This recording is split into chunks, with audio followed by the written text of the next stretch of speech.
The Egyptians believed that the afterlife was a perilous voyage. In the crowded, narrow streets of cities like Thebes or Memphis, the air hummed with activity. Women, clay jars balanced gracefully on their heads, made their daily pilgrimage to the river's edge or communal wells. The scene was a tapestry of sound and movement, the low murmur of conversation, the laughter of children, the hollow thunk of jars being filled, the splash of water as clothes were beaten clean on the rocks. The Nile was the communal tap, the bathhouse, the laundry.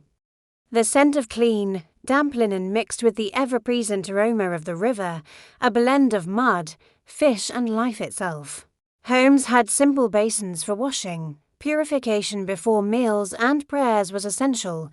Water was cleanliness, health, and social cohesion. But its deepest significance was reserved for the journey beyond life.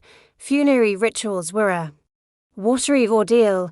The Egyptians believed the afterlife was a perilous voyage.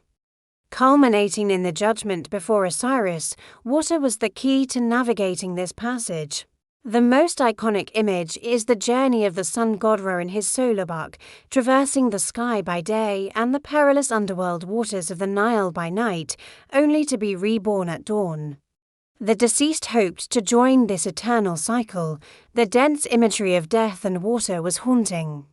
The dark, cool silence of a tomb chamber, the glint of water in sealed alabaster jars, the painted scenes on tomb walls showing the deceased paddling their own bark through the celestial Nile reeds and lotuses lining the banks of paradise. But before reaching that paradise, the deceased had to navigate the underworld, a watery realm personified by the goddess Isis. Here, the journey took a terrifying turn. The boat, now a fragile raft, tossed on a raging sea. The deceased, stripped of their earthly form, became a spirit, a soul battling to stay afloat in a world of primordial chaos. Yet it was precisely this fragility that made the ritual so powerful. The act of entrusting oneself to the water, of surrendering to its all-encompassing embrace, was a supreme act of faith.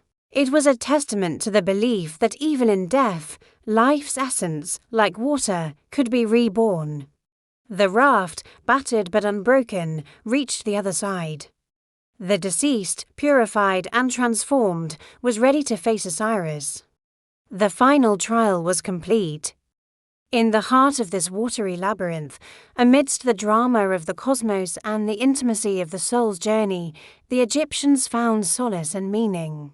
Their entire worldview, their understanding of life, death, and the cosmos was shaped by the rhythms and mysteries of the Nile.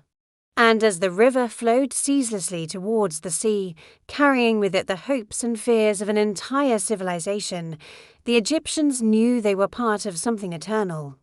For to be buried near its banks was to ensure proximity to this eternal source.